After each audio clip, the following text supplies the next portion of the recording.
YouTube, what's going on? It's your boy Buddha back in the building to put some respect on our boy Shida's name in another Last Cloudia video. So this will be definitely a multi-part video. You're gonna see some changes in outfits from your boy Buddha, but I did want to capture on screen us officially ascending our boy Chad Shida to the 5-star blue star enhancement. And then I'll most likely work a lot on his upgrades when the training field does come around this update, either on Wednesday or Thursday whenever they decide to drop it. But until then, we still want to capture the official upgrade to Shida's enhancement. We got the nice glow and boom, 1, 2, 3, 4, 5 blue stars. Max level 100 to 110 increased. The ability board is ready to be unlocked. So I'm going to go ahead and get to doing this. And then we'll return when I'm ready to take him into the different battles and showcase what 5-star Shida can do. YouTube!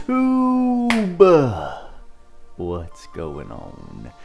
It's your boy Buddha back in the building. My goodness, after a pretty rough week for your boy, I thought I did just have a head cold, but my god, did it go through the motions. It like started just as an itch and then it continued to push upwards into my face, and your boy was not feeling great.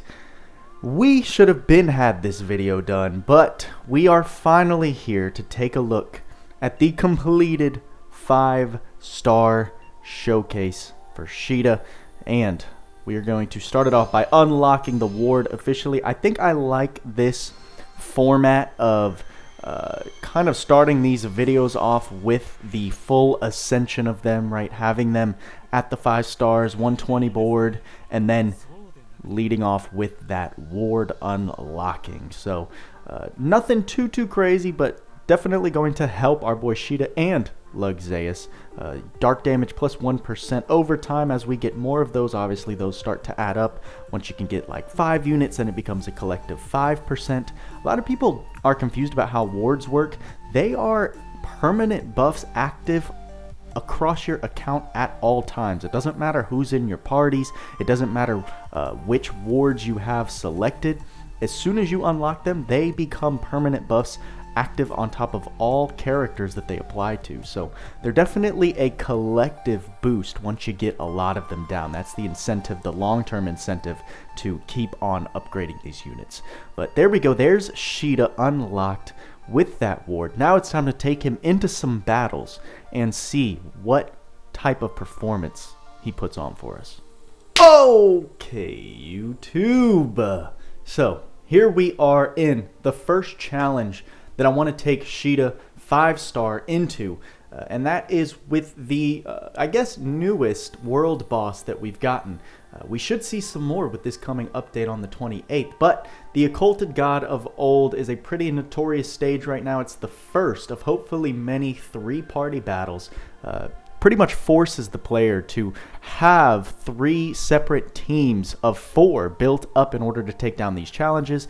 But with a character like Shida, if you've got the right tools, we're going to see if he is powerful enough to take down this boss pretty much as solo DPS with Ruto there as a little bit of support, because I'm not even going to front with you. It's not like this is our blind run. This is our first run. I've been tweaking him and this little setup for the past 40 minutes, trying to make it work so that we can clear it with just Shida and Ruto with the no death. And I want to just show how powerful Shida is in the right scenarios, especially with his E5 or Enhancement 5 or 5-star, this kind of interchangeable terms. But we do have a very specific setup on him, just in order to make it look, hopefully, as good as he can. But with a boss like this, Shida, or I should say the first one that we're fighting, who is named Leva. Leva is both a god type and weak to dark, and in that case with Shida and his innate kit, it already sets him up to be an incredible unit for this stage in particular. So as you can see, we do have the boy Shida. I'll show you the build that I've got on him. First off, we've got Nethershade Anima in order to lower the boss's offensive stats. Then we've got Winry's Apple Pie, because your boy's not playing. We did a little bit of free-to-play friendly stuff in the 4-star showcase. Now we're moving into the showcase where I like to have fun with him, and it shows off why these certain tools, these limited tools, are so powerful. You want to be on the lookout for them and snag them up as soon as you see something similar to them. But then we've got just a couple of stat bonuses, an extra 6 SC to give him HP +2, because I do notice Shida does struggle a little bit in the health department. Attack up 2 because we have the extra SC. We've got critical up 2 on him. Proud Force, of course, you need to place that manually on him for some sustain. God Shield, pretty important here for that -10% damage from the God type. Spent a lot of time working with what I had in order to tank Leva's first attack that she does, which is quite crazy. It's the reason we have Ruto, but I'll explain that when we get to him. So why Shida is exceptional in this stage in particular is because he comes with Divinity Slayer and or Divinity Geyser if you want to run him either physical or magic, which makes him immediately effective against God types. And he also comes with special boost, of course, so we get those innate slayers plus special boost damage bonuses without needing to spend any SC on it. I do have auto critical on him because, one, he doesn't even come with a fast critical effect, a temporary critical effect. But this is also going to be a little longer of a fight, so we're going to lose Shida's temporary buffs. But I do want to keep critical on him for any Proud Force sustains that we can manage. It comes with auto advanced circle, auto heal. I do have Ardor on him, so critical rate another plus 10% at max HP. Dusk I have on him at max MP, defense, and mind plus 20%. We're going to be using a lot of Shida's MP, but just on the off chance that I can get his MP recharged up to full, when Leva does one of her crazy attacks, he will just be a little more tanky, which is why I have Dusk there. Not the best move for Shida at all. Since he uses MP so heavily, you're very rarely ever going to have this Dusk effect active. But I was pretty desperate in my attempts to try and do what I'm going to try and do in this showcase. So that's why Dusk is on Shida, for just any type of extra defense that we can possibly get. Comes with all of these dark boosts and dark attack raises. Weak point shield's pretty cool, but it's not too crazy here, since we're going to be pushing Shida above being weak to light, because he gets absolutely slaughtered due to his weak light resistances in this particular stage. Comes with Goddess Kiss, which is huge. With the weapon setup that you're going to see, Goddess Kiss ends up recharging Shida's MP by a ton when we get some successful normal attacks off. Immovable object, high level magic chance, going to help with any type of casting that we're doing, especially with his Anima and Winry's Apple Pie.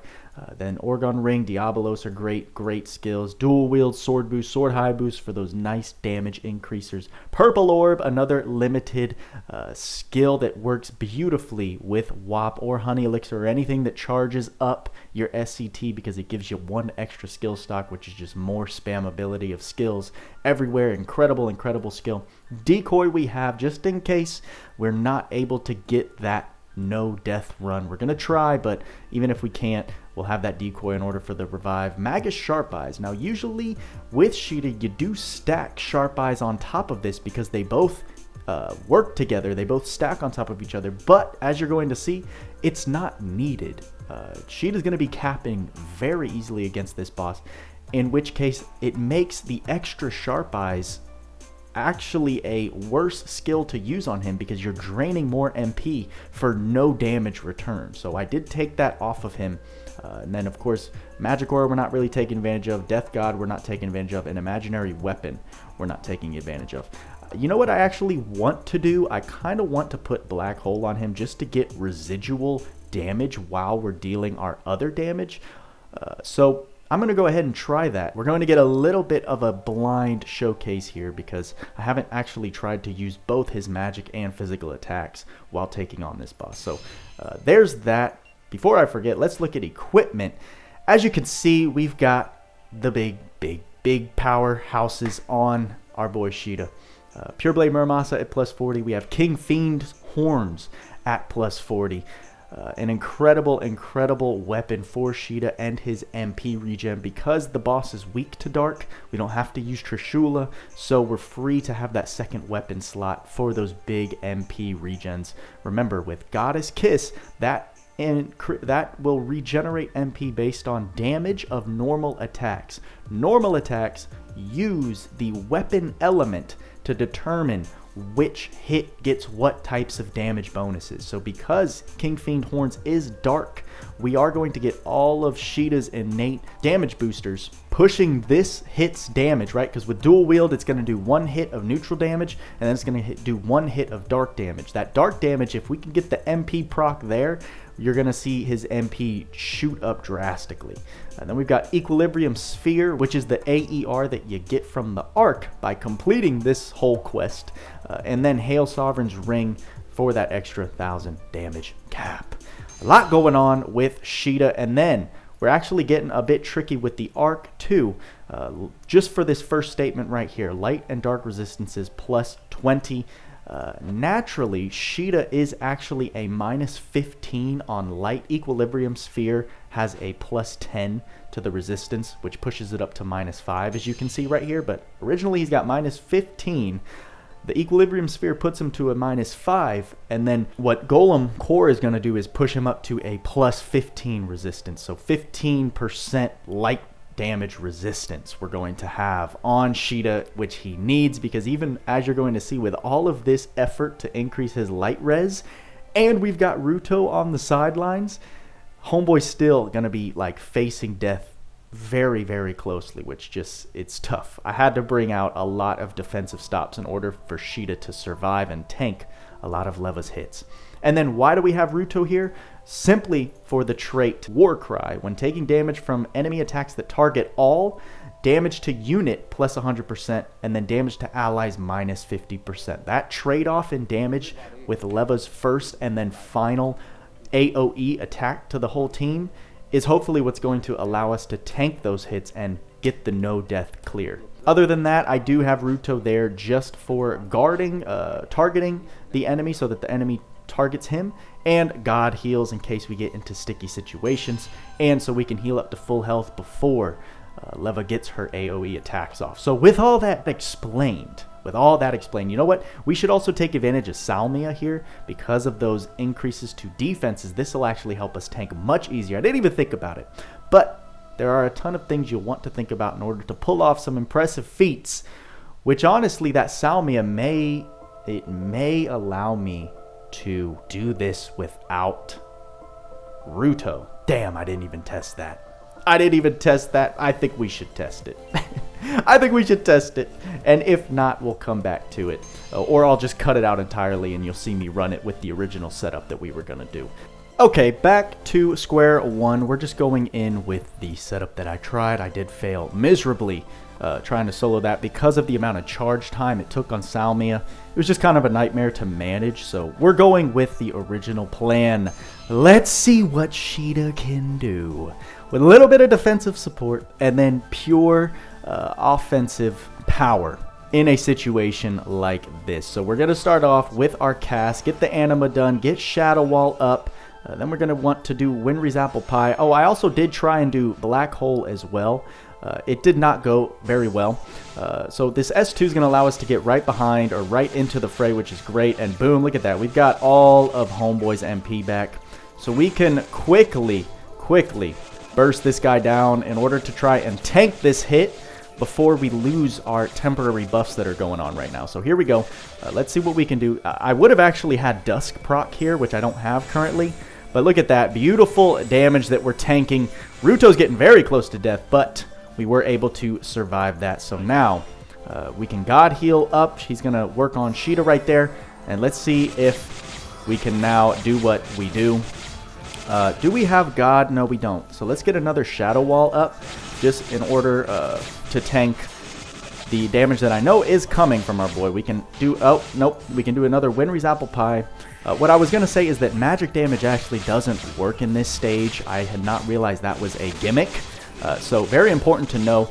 I need to use these skill stocks before Leva decides to do her annoying skill that basically drains all of your skill stocks. As you'll see, we've got 3 and 3, but after this light attack right here, it's going to take us down to 0. So this boss is definitely quite annoying if you're not prepared for it.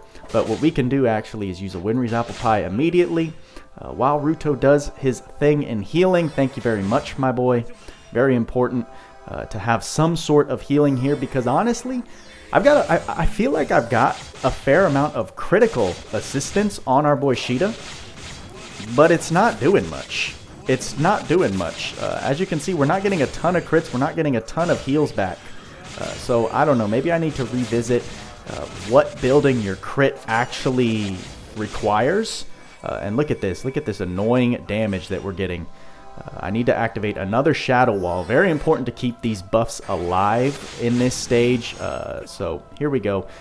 Good timing too, because she's going to drop another one of these annoying AoEs. But this is the last attack like this that we're going to see. Luckily, we did keep everyone alive. If I can get Ruto to do a God Heal real quick, we can get him back to full health. We can get Shida back to full health. And then hopefully get this job done. I'm going to activate another Shadow Wall and another Winry's Apple Pie. So boom, there we go. Get some MP back real quick so we can get all the damage. Make sure we get all the damage. And I think that's good enough for me. Now we can start doing the thing right here. This is where it gets a little bit tricky. I got to make sure everyone's good on HP, because we're going to get spammed. We're about to get spammed with a bunch of her, or with this attack right here. I think we'll be able to tank it. We should be able to tank it. Oh my god, barely. Nope, Ruto didn't quite make it, which sucks. But let's see if I can finish it off with Shida's special. I don't think I can. I don't think I can, because it just doesn't do enough right here. But with one more S3, I think it will finish the job. Even if she tries to get one more. Even if she tries to get one more of those annoying specials in there, I think we've got the job done, baby. So, oh, so close to a no-death run. Ruto just didn't quite survive that last one. I don't know why, but it just didn't happen. And there we go. I could go ahead and just solo this stage. Well, actually, we don't have Lily matter. I don't know if that matters, but Shift Lily or her OG version can just solo this stage right here. If you guys are interested to see how I cleared this whole quest, I'd be happy to do a video of that as well. I might as well just do it to have it ready, but I want to know if y'all want to see it, because it includes a lot of just using things that aren't free-to-play friendly. But there we go. Easy, easy peasy lemon squeezy. Shida makes light work of that stage.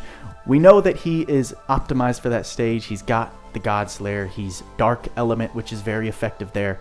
Of course, you know, Luxeus mops that floor as well, but it should be noted that Shida's right behind our boy. Easy caps, fantastic damage, and has the capability of DPS soloing that stage. I'm sure Tweaks can come out with a video of Shida himself soloing this stage. I tried. I couldn't get it to work. We had to bring the boy Ruto, but I'm glad we did get that done. We got the job done. Oh, I didn't use Salmia. If I had used Salmia, I think we definitely would have been able to tank that last special, but we didn't.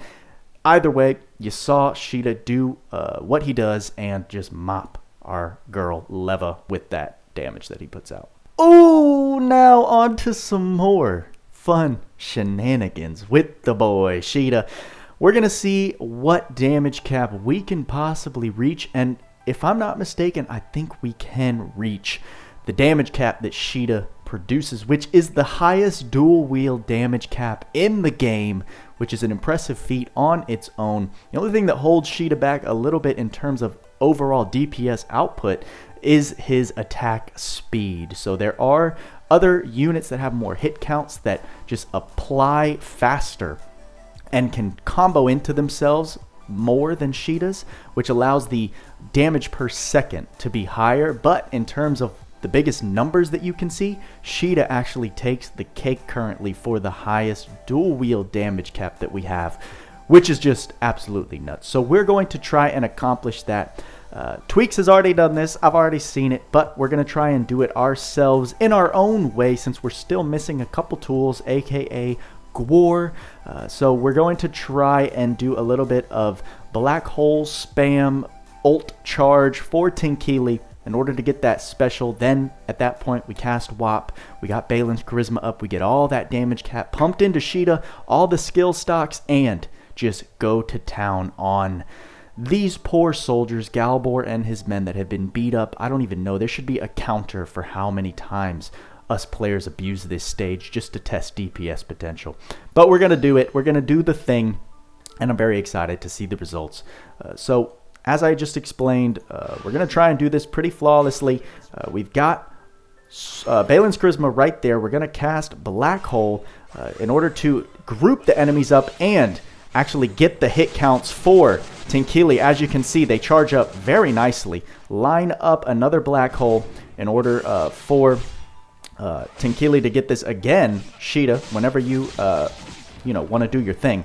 And this is actually great timing because we can now cast WAP Balin to Shida. As soon as Black Hole is done, we can then just let loose on these people. Go ahead, Balin, do your thing with Shida. Give him your powers, and now that they're all together, we can now go ham and get that juicy 40,199 dual wield damage cap. That's a total of 80,000 and about 398 per hit. Yeah. Shida's got the highest damage for hit damage, right? So because in total with one hit of dual wield, 2 hits of 40,000 plus, you got 1 hit of 80,000 plus. So he takes the reins from A2 as the highest potential single hit damage. Shida now has that. We just saw his damage was increased because of certain wards that I have active. I think I have another 200, I think. Yeah, exactly. 200 damage cap with the sword cap raise from 2B and the 100 dark damage cap raise from Luxeus. So that was also playing a factor in Shida's damage, but it was very nice to see those caps and that great Fine Tyria burst potential. Very happy that worked out just the way I wanted it to. I just realized I didn't even show the build for what we just did. So obviously we had Black Hole, the Anima, which wasn't used at all, an extra 2 SC, a kept attack up 2, but the only changes from the build that you saw, we did have to add the Manual Slayer, Soldier Slayer for 9 SC, fast crit because we knew that was going to be done very, very quickly.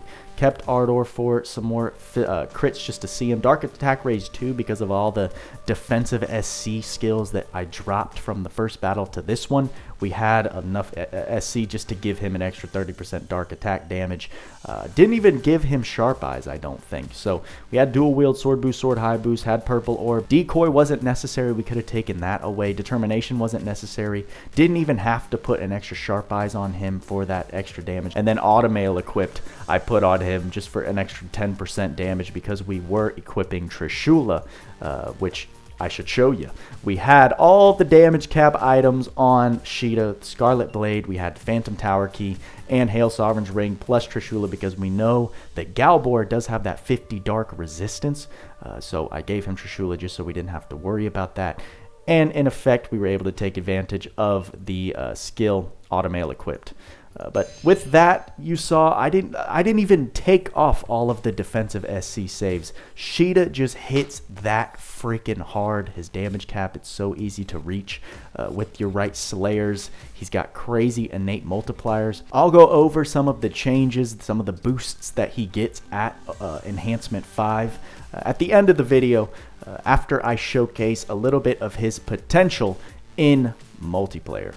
And to wrap up the showcase, I want to take Shida into a multiplayer stage. One, because I need to do some multiplayer grinding. but also because in these character showcases, it's all around PvE builds, and multiplayer is a huge part of endgame PvE content right now. So I kind of want to show what these characters look like, or how I use them in these different multiplayer modes, or at least one room. For example, today, or in this showcase, we're going to be showing off Shida versus Big Bird for a couple different reasons, and I just want to use it to highlight things that I really like about Shida's kit in multiplayer specifically. So just to show you what I've done, we know that we're going to be fighting Big Bird, Jalabanga, Thunder Crazed, whatever he's called. So a couple changes that we've made. We reallocated the Slayer, so Shida now has Bird Slayer on him. We have fast critical because we know that this battle's not going to take that long. A lot of the same skills that we had before. Took off Dark Attack Raise 2 in order to get that SC back and give him Pirate's Feast. This is a massive skill for those who don't know.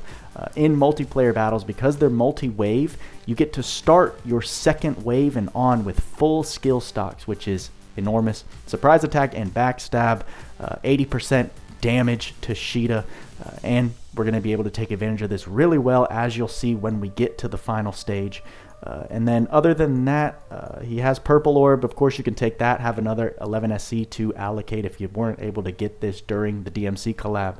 But another incredible skill for multiplayer specifically. Decoy, we don't need in this fight in particular, but it's good. I like to just have it on Shida just in case things get sticky. I did give Sharp Eyes to make sure we had that 100% increase in damage. And that's it as far as what we've given him in terms of equips.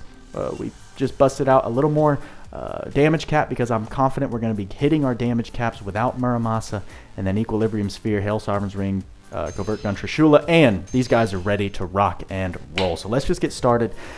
So sadly, we do have a Shift Eliza in the party, so I'm not going to be able to show what I do like about Shida's kit, but with this particular setup, you don't start out with any skill stocks in Wave 1, but what's nice about Shida is that he has the spell Black Hole, which actually helps clear this stage, this Wave 1, very easily.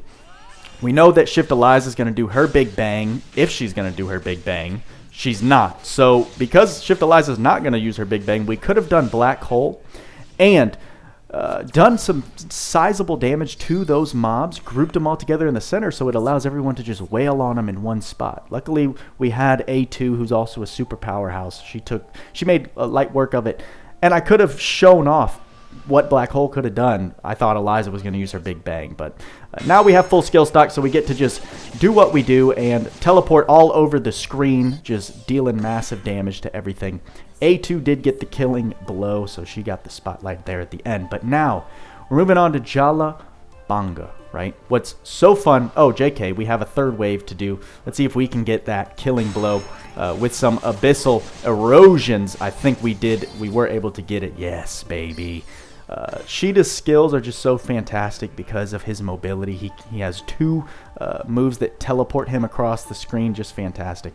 And what I do love... And what we've talked about, me and the boys, since we started playing around with Shida, is that in this particular case, you want to get behind the enemy because of backstab and surprise attack. So boom, immediately we're behind the enemy. While everyone else is getting hit with that laser beam, we're in a very decent spot. I'm going to go ahead and teleport behind him again, and then start doing some Abyssal Erosions until he hits that first damage threshold.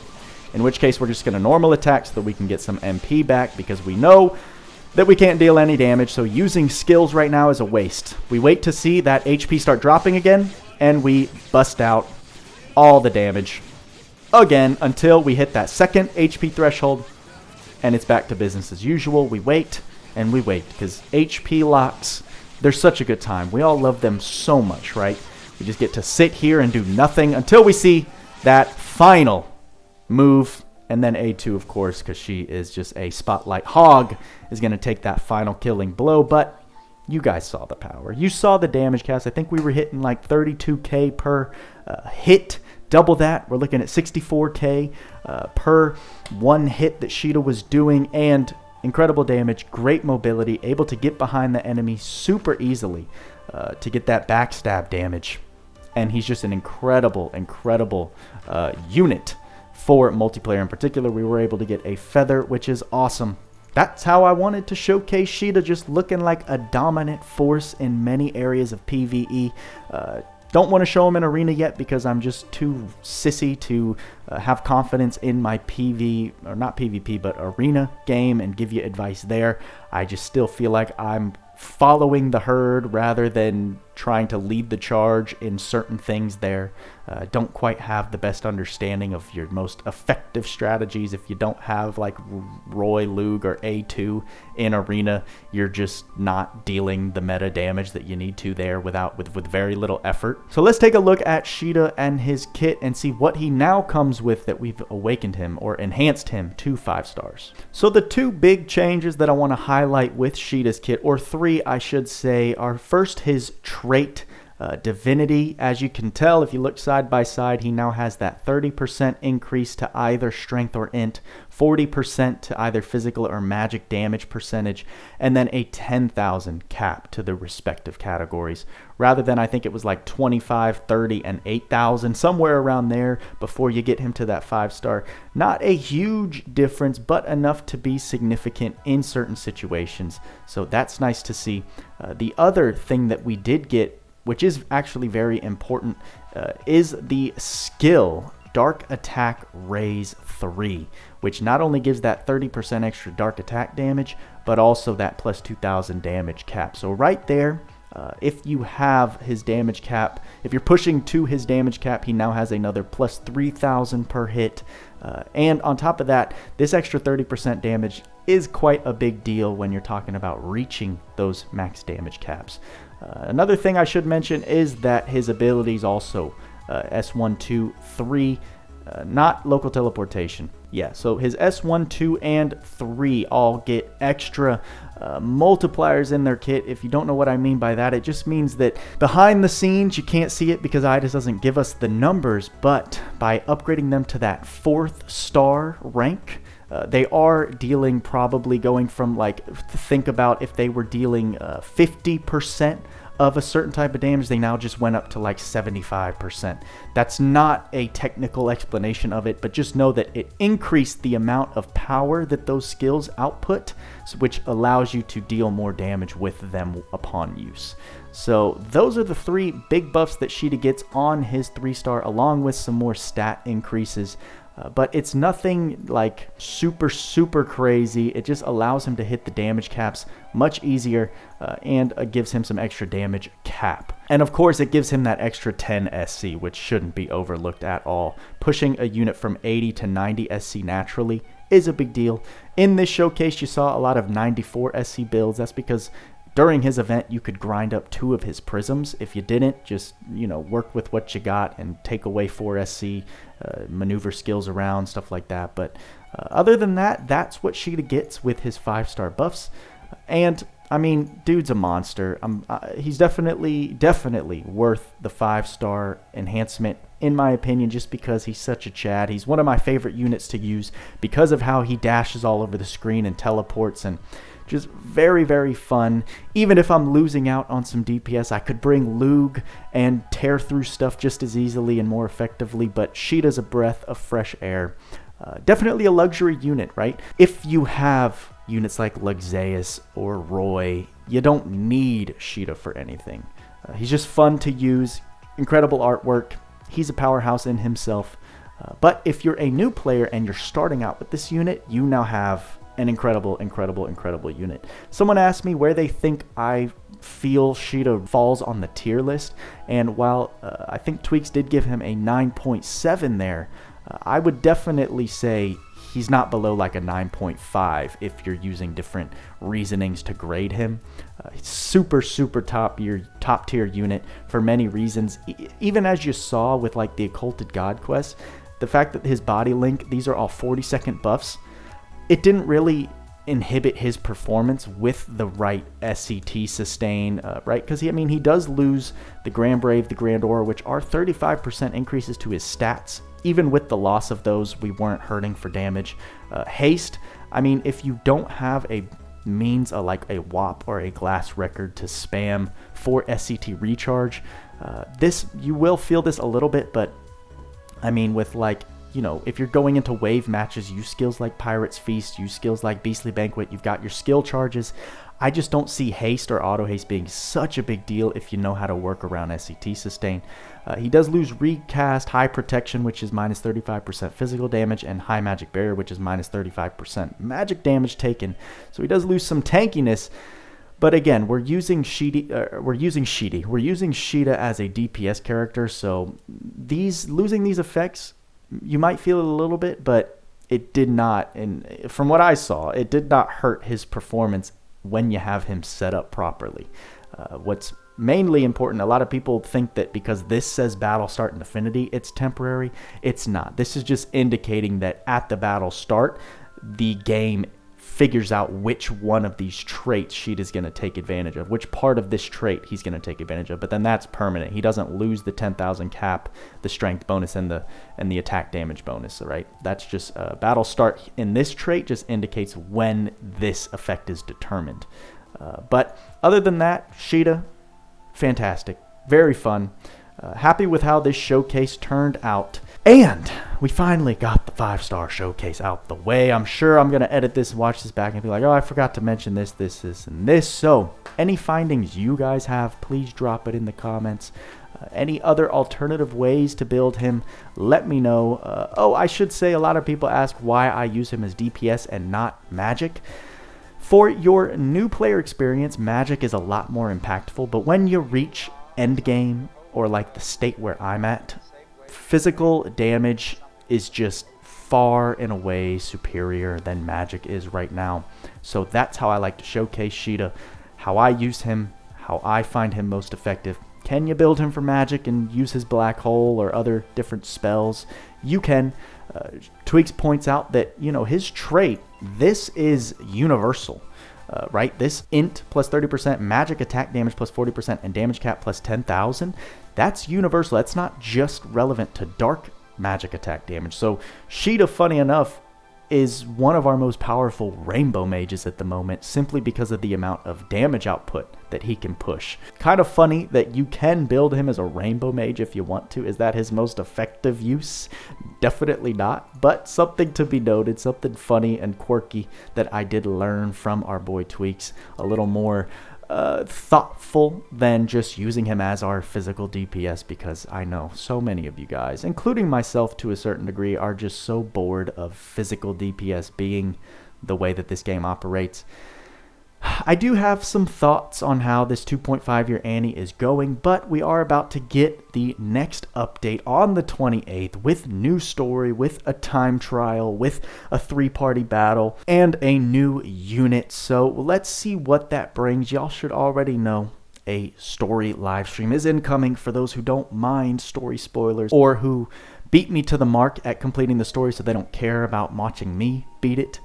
We will have a watch party for that while I go through the latest story, because that is one of the last Cloudia's strong suits, is their story. If you're into lore, if you're not, it doesn't matter, but for like myself and others like me, we do appreciate a good storytelling, and that's one of last Cloudia's strong suits. So I am excited for that. And that's kind of when I want to leave this video off on a positive note. Looking forward to this part 2 update of the anniversary, and closing out with Shida in all of his glory. Do you have him? How do you use him? Are you loving him? Do you need some help? Hopefully, just looking at some of these builds that I had on Shida give you an idea of what endgame builds look like. Maybe you have some certain skills that I used in order to give him and take advantage of his potential, bring it out a little more. I think that's all I got for you this time, guys. We're back. Hopefully, keep the sickness away from me so I can keep on the video grind.